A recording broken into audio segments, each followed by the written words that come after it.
Baik, Assalamualaikum warahmatullahi wabarakatuh. Innalhamdulillah, segala puji hanyalah milik Allah Subhanahu wa taala. Bersyukur kepada Allah dengan mengucapkan alhamdulillahirabbil alamin karena pada kesempatan hari ini Allah masih memberikan kita kesempatan masih dapat menghirup udara yang bebas, kemudian masih dapat melihat, masih dapat mendengar, dan banyak sekali nikmat yang telah Allah berikan pada kita. Salawat dan taslim semoga Allah limpah curahkan kepada Nabiullah, kekasih Allah, khataman nabiyyin, Nabiullah Muhammad sallallahu alaihi wasallam yang syafaat kita nantikan di yaumil akhir kelak.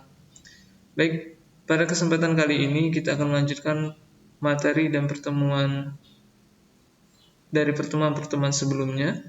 Yang mana pada pertemuan kali ini kita masuk ke pertemuan ketiga. Kita akan masuk ke proses pembelajaran yang baru terkait dengan dua materi yang baru yang telah saya siapkan, yang bakal kita jadikan terkait dengan bahan pembelajaran pada kesempatan kita kali ini. Baik, silakan mahasiswa sekalian dibuka classroom-nya. Di sini ada algoritma dan struktur data. Karena pada kesempatan kali ini kita akan membuat sekilas terkait dengan apa ya? Kita teorinya terlebih dahulu pada kesempatan kali ini. Dan untuk mengawali pertemuan pada kesempatan kali ini, marilah kita awali mengucapkan lafaz basmalah. Bismillahirrahmanirrahim. Baik, silakan di open yang pertama terkait dengan pertemuan 3 dan PPT. Ya. Silakan kalian download terlebih dahulu. Kita buka dengan Google Site ya.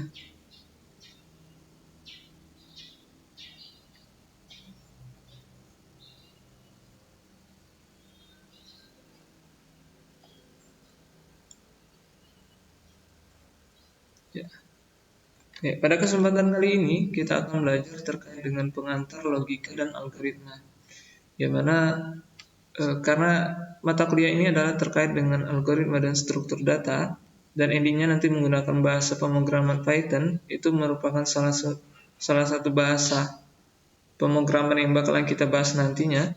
Namun sebelum kita masuk kepada pemrograman tersebut, kita harus paham terlebih dahulu terkait dengan teori dasar terkait dengan algoritma itu tersendiri. Adapun pokok bahasan yang akan kita bahas dalam konsep satu perkuliahan mata kuliah pada kesempatan kali ini adalah yang terkait yang pertama, konsep mengenai tentang logika dan algoritma. Kemudian yang kedua terkait dengan ciri-ciri algoritma. Kemudian yang ketiga yaitu terkait dengan konsep algoritma, program, dan bahasa pemrograman. Adapun tujuan pembelajaran pada kesempatan kali ini adalah agar mahasiswa mampu mengenal dan memahami logika dan algoritma, mampu membuat contoh penyelesaian masalah dengan menggunakan konsep logika gitu ya. Kemudian ada beberapa definisi karena kita sebelum masuk dengan konsep apa itu algoritma, apa itu logika dan sebagainya. Ini ada sedikit hal terkait dengan hal yang sangat umum yang biasanya digunakan dalam proses awal.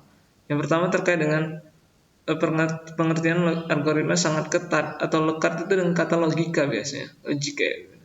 Kemudian yang dibuat seolah-olah kemampuan seorang manusia untuk berpikir dengan akal tentang suatu permasalahan sehingga menghasilkan sebuah kebenaran yang dapat dibuktikan dan dapat diterima oleh akal. Logika seringkali dihubungkan dengan kecerdasan. Seseorang yang mampu berlogika dengan baik sering orang menyebut sebagai pribadi yang cerdas. Dalam menyelesaikan suatu masalah pun, logika mutlak diperlukan. Contohnya banyak hal dalam aspek aktivitas yang kita laksanakan pada kesempatan kali ini ya. Ketika ada deadlock misalkan, ada suatu permasalahan, nggak bisa kuliah secara offline, maka ada solusi lain. Logika kita bermain yaitu menggunakan pembelajaran daring. Itu salah satu terkait dengan apa ya, treatment dari logika tersebut. Kemudian logika identik dengan masuk akal dan penalaran. Penalaran adalah salah satu bentuk pemikiran, dan pemikiran adalah pengetahuan yang didasarkan pada pernyataan langsung yang mungkin benar atau mungkin juga tidak benar kayak gitu kan. Kemudian logika sangat sederhana, yaitu ilmu yang memberikan prinsip-prinsip yang harus diikuti agar dapat berpikir valid menurut aturan yang berlaku. Kemudian kalau kita belajar dari definisi terkait dengan algoritma dan struktur data, kita ambil dari dua kalimat, logik dan algoritma ya. Logika berasal dari bahasa Yunani ataupun logos yang berarti ilmu. Sama dengan halnya dengan mata kuliah yang kita ampuh saat ini terkait dengan algoritma dan struktur data. Mereka ada runtutan turunan-turunan ilmu yang tentunya mesti kita pelajari lebih dalam ya. Kemudian kalau misalkan algoritma itu asalnya adalah dari ilmuwan Arab, yang mana yang saya sampaikan waktu itu pada kesempatan yang lalu, bahwasanya algoritma ini berasal dari ilmuwan Muslim yang bernama Abu Ja'far Muhammad ibnu Musa Al-Khwarizmi, atau yang lebih terkenal itu dengan Al-Khwarizmi biasanya, dalam bukunya yang berjudul Al-Jabar wal Muqabalah. Kata Al-Khwarizmi dibaca oleh orang barat menjadi algoritm, yang kemudian lambat laun menjadi suatu nama disebut dengan algoritma, diserap dalam bahasa Indonesia menjadi algoritma. Sehingga kalau dalam bahasa Indonesia, algoritma itu adalah urutan logis pengambilan keputusan untuk pemecahan masalah. Jadi ketika kalian saat ini sedang kuliah, ketika pengen menyelesaikan salah satu tugas, misalnya tugas kalkulus, misalkan ada pembelajaran bagaimana penyelesaikan soal terkait dengan algoritma dari panjang kali lebar ataupun dengan luas lingkaran kayak gitu. Kita definisikan terlebih dahulu aturan-aturan logis bagaimana menyelesaikan persoalan tersebut sehingga kita dapat menyelesaikan setiap langkah-langkah yang telah kita tentukan dan sehingga menghasilkan proses yang valid nantinya. Ya, ini untuk lebih mudah memahami ya. Saya kasih suatu contoh. Ini ada gambar yang pertama gelas A itu adalah teh dan kemudian gelas B adalah kopi. Yang mana kita akan mencoba studi kasus pada kesempatan kali ini bagaimana caranya kita bakalan untuk mengganti isi gelas yang A ini adalah teh diubah menjadi kopi dan yang B ini adalah kopi diubah menjadi teh. Bagaimana prosesnya? Secara penyelesaian kita butuh satu gelas lagi yang menjadi tempat penampung sementara. Tujuannya adalah supaya bisa menjadi solusi penyelesaian. Berarti ada banyak tahapan, yang tahapan ini bisa kita gunakan dengan berbagai media yang ada sehingga dapat menyelesaikan sesuai dengan tujuan kita nantinya. Siapkan gelas cadangan C. Jadi yang A tadi kita pindahkan ke dalam kelas C. Kemudian yang kelas C ini kosong kan ya? Yang A dipindahkan ke gelas C. Jadi yang kelas A ini kosong. Jadi kopi ini tuh tinggal dipindahkan ke gelas A dan gelas C tadi dipindahkan ke kopi.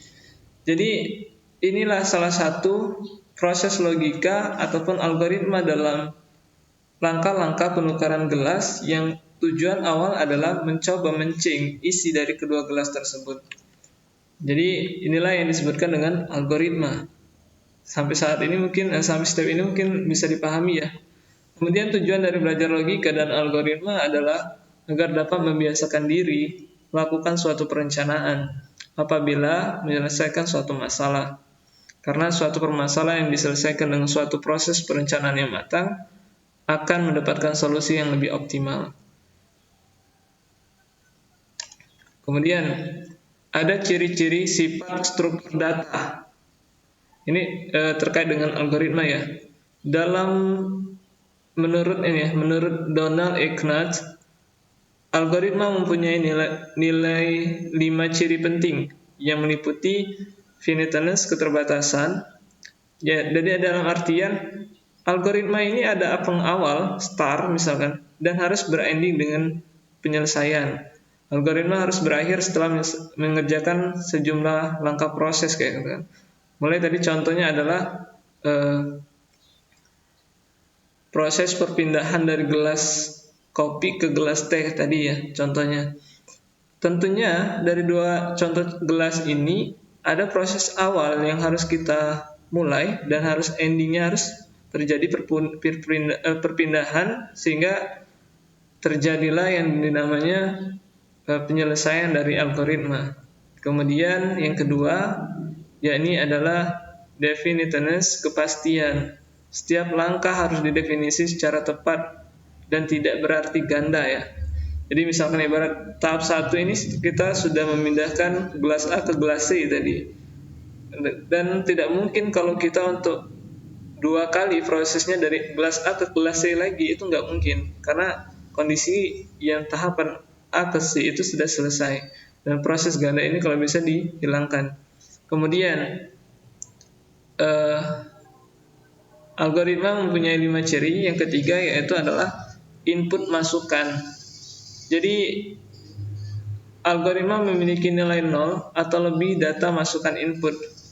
Jadi terkait dengan inputan tadi, setelah data gelas A dipindahkan ke gelas C, maka inputan selanjutnya adalah gelas B diinputkan ke dalam gelas A. Kemudian gelas C tadi diinputkan ke gelas B. Kemudian ada output keluaran. Output keluaran ini merupakan hasil dari 2 gelas tadi ketika sudah menyelesaikan dengan penyelesaian yang baik. Kemudian ada effectiveness, efektivitas terkait dengan algoritma harus efektif ya. Langkah-langkahnya itu harus seminimal mungkin, semudah-mudah mungkin sehingga dapat dikerjakan dalam waktu yang wajar. Nah, kemudian ada sifatnya nih. Algoritma itu memiliki sifat. Yang pertama, tidak menggunakan simbol atau sintak dari suatu bahasa pemrograman. Jadi, kalau kita belajar terkait dengan logik ataupun algoritma, kita belum membahas terkait dengan pengkodingan. Kita hanya berada di fase proses, yang mana di proses ini kita bisa memahami step by step dari setiap proses yang kita laksanakan. Kemudian, tidak tergantung pada suatu bahasa pemrograman tertentu. Jadi, setiap apapun yang bakalan kita gunakan, baik bahasa pemrograman apapun itu nantinya, step dari algoritma itu semuanya itu adalah dari awal sampai akhir sama seperti kayak itulah, nggak berubah dari dulu sampai sekarang, dari mulai bahasa C maupun sampai sekarang bahasa yang lebih tren yaitu Python misalkan. Kemudian ada notasinya dapat digunakan untuk seluruh bahasa apapun. Jadi kalau kita belajar lebih detail terkait dengan algoritma nantinya, ada yang disebut dengan for, ada yang disebut dengan perulangan, ada yang disebut dengan while do dan sebagainya. Notasi-notasi yang umum yang sering kita gunakan pada bahasa pemrograman yang dulu itu masih bisa kita gunakan pada bahasa yang akan datang.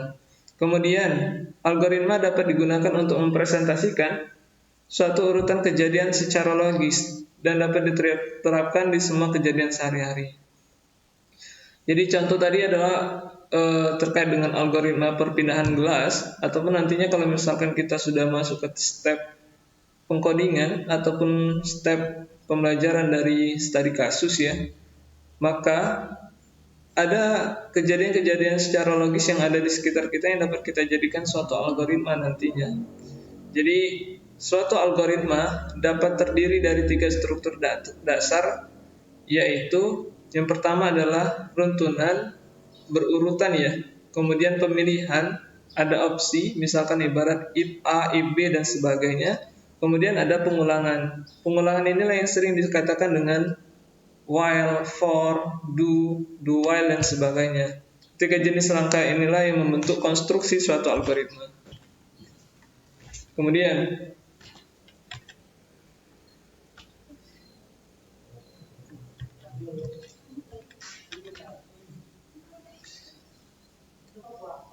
selanjutnya adalah terkait dengan section ya, selection.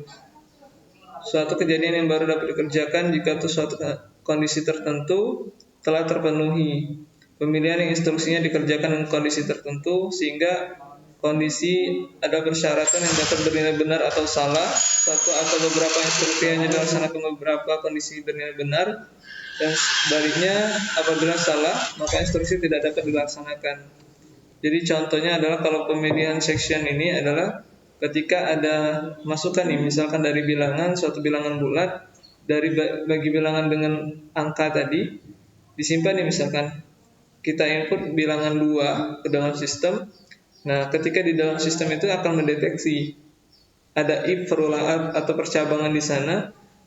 Misalkan ibarat nilainya itu sama dengan 0, ketika ibarat dibagi ya, ataupun bisa dibagi nilainya, maka tampilannya adalah bilangan yang genap. Sedangkan misalkan nilainya itu tidak sama dengan 0 ataupun ganjil, maka ketika ibarat step selanjutnya ketika kita input 2 ataupun kita input bilangan 3, maka yang tampil adalah bilangan ganjil ke layar.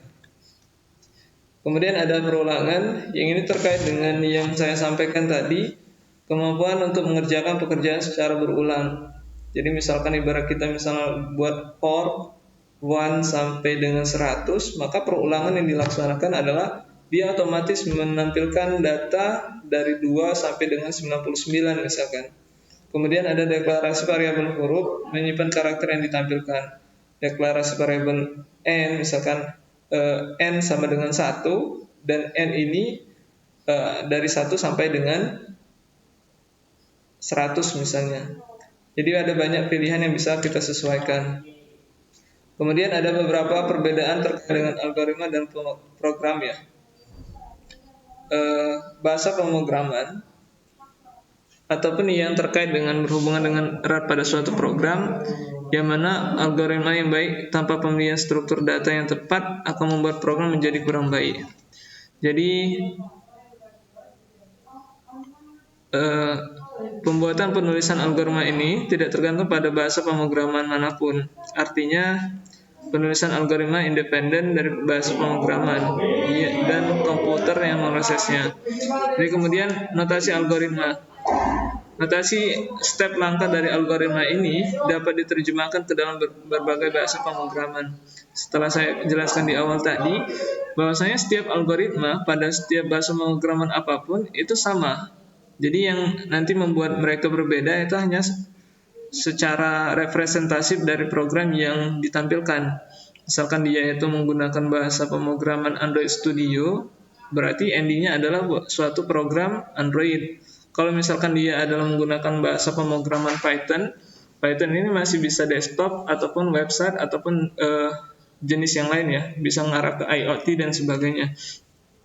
Namun secara notasi yang diterjemahkan dalam berbagai bahasa pemrograman ini masih bisa digunakan. Adapun apapun bahasa pemrogramannya, output yang akan dikeluarkan sama karena algoritmanya sama. Karena dari setiap seluruh bahasa pemrograman sama kayak yang pernah kita pelajari. Kalau kalian semester 1 itu belajar pemrograman ataupun algoritma C++, pada pembelajaran yang akan kita bahas pada kesempatan kali ini ataupun mata kuliah kali ini, misalkan pembelajaran bahasa pemrograman dengan Python, maka secara definitif terkait dengan algoritma yang ada di C++ akan sama dengan yang akan kita bahas di Python ya. Kemudian algoritma dibuat untuk membantu kita dalam mengkonversikan suatu permasalahan ke dalam bahasa pemrograman. Jadi tak salah ketika ibarat salah satu CEO Facebook yang mengatakan kalau misalkan nggak ada Al-Khwarizmi dalam menciptakan algoritma ini, mungkin dia nggak bisa menciptakan yang namanya Facebook katanya. Ataupun yang tren saat ini adalah YouTube. Karena mereka itu mempelajari algoritma, dan algoritma itu yang dipelajari berasal dari Al-Khwarizmi ya. Kemudian di dalam algoritma ada beberapa hal yang harus diperhatikan, yaitu yang pertama terkait dengan pendeklarasian variabel. Variabel dibutuhkan oleh program dalam rangka menyimpan data masukan, memproses, dan mendapatkan hasil komputasi.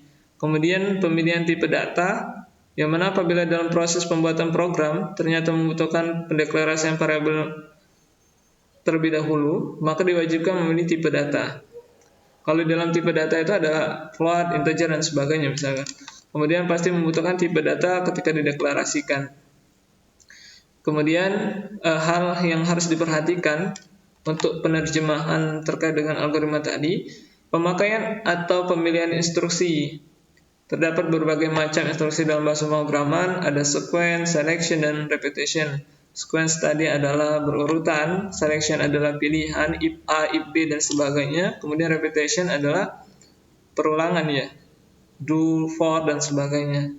Kemudian ada aturan sintaks, yang mana setiap bahasa pemrograman ini memiliki aturan penulisan sintaksnya tersendiri. Jadi kita tinggal menyesuaikan dengan bahasa pemrograman yang kita gunakan.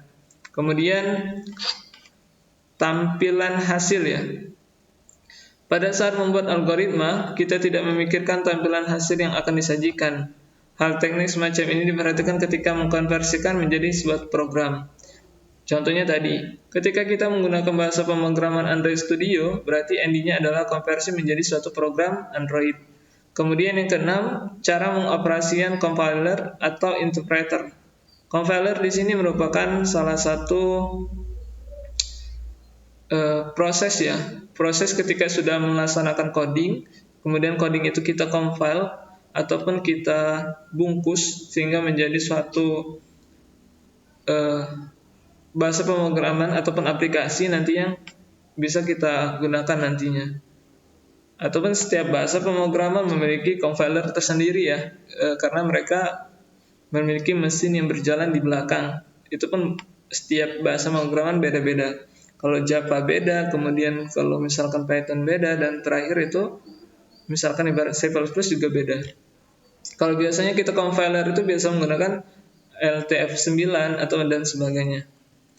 Kemudian yang perlu kita pahami bahwasanya komputer adalah mesin proses.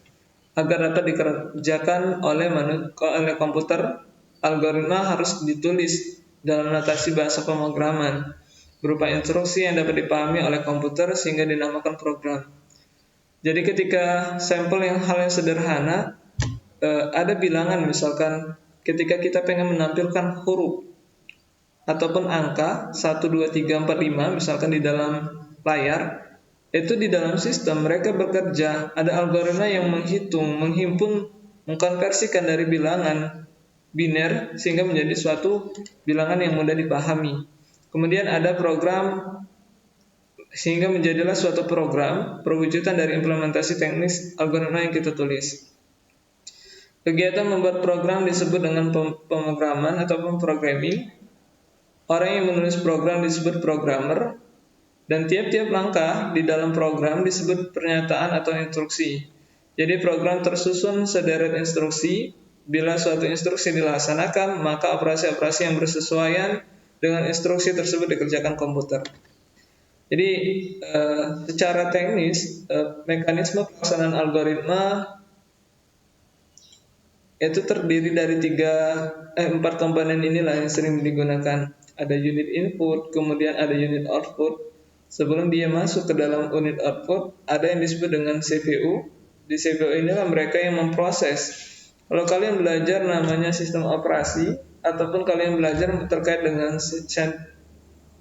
CPU, Central Processing Unit ya. Di sini ada register, di sini ada ALU, di sini ada pembeda. Ketika ibarat di dalam memori, ketika suatu saat ketika kalian contoh dalam bahasa Microsoft ya, ataupun dalam proses ketika kalian ngetik di Word, ketika kalian menginputkan data di Word, diproses di CPU, kemudian di memori. Apa yang terjadi? Memori adalah melakukan penyimpanan sementara, ada RAM, ada ROM ya. Kemudian di sini ada terjadi yang namanya hasil dari setiap inputan yang kita laksanakan. Kemudian hal inilah disebut karena algoritma biasanya dijadikan dasar atau unit output memori CPU pengantar bahasa pemrograman yang berkecimpung dan berhubungan dengan ilmu komputer, baik dengan rekayasa sistem komputer ataupun dengan prodi teknik informatika atau informatika ya. Itu terkait dengan materi pada kesempatan kali ini, yang mana kita hanya sebatas teori dalam artian terkait dengan algoritma itu apa, kemudian setelah algoritma itu apa, kita bakal belajar terkait dengan struktur datanya dalam bahasa pemrograman yang bakalan kita bahas nantinya. Dan insya Allah kita akan belajar pada pertemuan kelima terkait dengan membuat program dari pelajaran bahasa pemrograman yang telah kita konsepkan tadi, dari beberapa studi kasus yang insya Allah yang bakalan saya berikan. Kemudian pada pertemuan keempat kita kuis, insya Allah pekan depan kuis, dan pertemuan kelima insya Allah baru kita masuk ke pembuatan program insya Allah. Jadi itu saja untuk pertemuan kali ini. Sekilas ada satu materi lagi yang sedikit tambahan ya. Saya mengambil salah satu dari materi Ali Ridho Barokah, di mana disampaikan bahasanya struktur data dalam algoritma. Di mana struktur data itu ada 5 hal yang mesti kita perhatikan. Yang pertama itu terkait dengan variabel. Variabel ya tentunya harus kalian pahami ya, karena dari awal harusnya sudah paham dari semester kemarin terkait dengan bahasa C++. Kemudian ada array, kemudian ada metrik, stack, dan query. Yang pertama terkait dengan variabel. Variabel di sini ibarat dalam satu contoh ada nilai nih. Kemudian kita berikan identitas dengan nama X ya. Sehingga ibarat variabel ini bisa kita kenali. Kemudian ada array. Misalkan array itu merupakan satu nama identifikasi ya, bilangan. Kemudian ada kumpulan dari bilangan itu adalah 1, 2, 3, 4. Array adalah kumpulannya. Kemudian ada metrik. Kalau misalkan kita belajar yang namanya aljabar linier ataupun metode numerik ya mungkin ada metrik. Kalau masih bisa masih dibahas, kalau biasanya tuh di semester 1 metrik ukuran 2x3 ini kita cari nilainya kayak gitu kan. Suatu ibarat nilai di memory menyimpan beberapa nilai yang kita akan coba akses ya, lebih memudahkan. Namun yang terpenting adalah diidentifikasikan terlebih dahulu. Ada metrik dengan dimensi 2x3 misalkan dan sebagainya. Kemudian stack. Dalam stack ini ada beberapa proses. Yang pertama terkait dengan LIFO, last in first out ya. Yang mana setiap apapun yang kita ketik duluan itu bakalan muncul terakhiran. Last in apapun yang terakhir ya, last in first out. Jadi yang terakhir kita masukkan itu yang pertama bakalan keluar. Jadi ada proses push dan pop yang kayak gini. Yang terakhir itu menjadi keluaran yang pertama, pass dan langsung pop ya. Kemudian ada query, mekanisme penyimpanan nilai secara FIFO, first in first out. Yang pertama masuk, kemudian yang pertama juga keluar. Contoh, kalau misalkan kita mengetik A, misalkan aku, sedangkan yang pertama kali kita ketikkan adalah huruf A. Jadi yang pertama kali yang keluar adalah A-nya di layar kayak gitu. Kemudian ada contoh penggunaan variabel.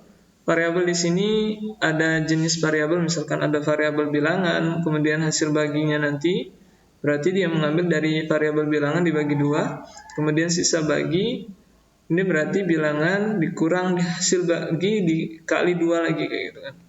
Nah, ini yang mesti kalian mudah pahami ya. Dengan contoh sebenarnya di dalam algoritma itu ada namanya flowchart. Flowchart di sinilah yang menjadi alur dalam proses kita membuat suatu algoritma. Di sini saya contohkan dengan algoritma bilangan ganjil atau genap. Yang perlu kita perhatikan berdasarkan teori yang tadi, harus ada pengawal dan pengakhir ya. Ini awal. Awalnya adalah kita mulai dengan start. Kemudian ada prosesnya yaitu masukkan bilangan. Kemudian setelah masukkan bilangan, ada proses lagi di dalamnya. Nah, setelah proses di dalamnya ini adalah proses terkait dengan perhitungan yang ada, sehingga ketika di bawah lagi ada proses percabangan. Kalau misalkan katanya itu sisanya itu sisa bagi sama dengan 0, maka dia masuk ke bilangan genap. Sedangkan kalau misalkan sisa baginya itu adalah tidak 0 ya, maka dia masuk ke bilangan ganjil dan selesai. Dan di dalam algoritma seluruhnya harus diawali dan harus diakhiri. Kemudian ada contoh penggunaan array. Kemudian ada lagi algoritma mengurutkan 3 bilangan misalkan. Ini ada proses yang kedua tadi disebut dengan apa? Kalau kita ingat, yang kedua adalah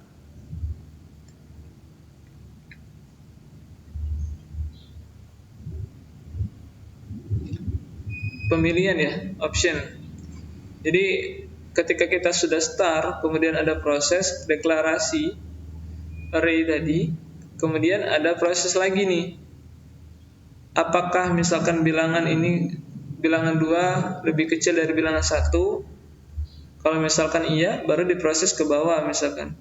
Kalau misalkan tidak, maka dia akan masuk ke bilangan 3 lebih kecil dari bilangan 1. Diprosesnya lagi sampai dengan proses ini ditampilkan bilangannya apa dan prosesnya selesai. Kemudian ada contoh studi kasus yang terakhir, representasi kasus di atas menggunakan struktur data yang tepat. Nah, inilah bentuknya. Kalau kita membuat secara metrik ya, A ke A kosong karena dia nggak ada proses. Kemudian A ke B itu ada bilangan 6. Kemudian A ke C ada bilangan 4. Sedangkan A ke D itu nggak ada, strip ya, 0. Kemudian A ke E juga tidak ada. Kemudian dari B ke A itu tidak ada. Dan sedangkan B ke B dia tidak ada juga. Karena dia adalah variabel B, maka dikasih dengan 0, bukan dengan strip ya. Kemudian C tidak ada, D juga tidak ada, dan B ke E ada nilai 7. Ini merupakan salah satu contoh dari representasi data ataupun terkait dengan struktur data yang ada di dalam algoritma. Jadi mesti sedikit pahami ada struktur data di dalam algoritma, apa itu terkait algoritma, dan apa itu dengan logik tadi. Mungkin demikian ya terkait dengan pertemuan pada kesempatan kali ini. Silakan nanti kalian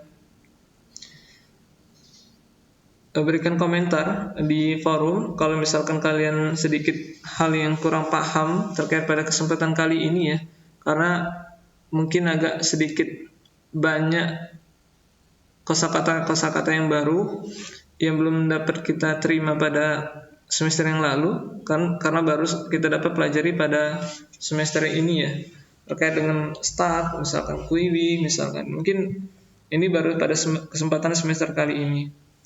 Kalau misalkan kalian sudah belajar sistem operasi, insya Allah Stack dan QIWI ini sudah termasuk dengan materi yang include di dalam sistem informasi biasanya.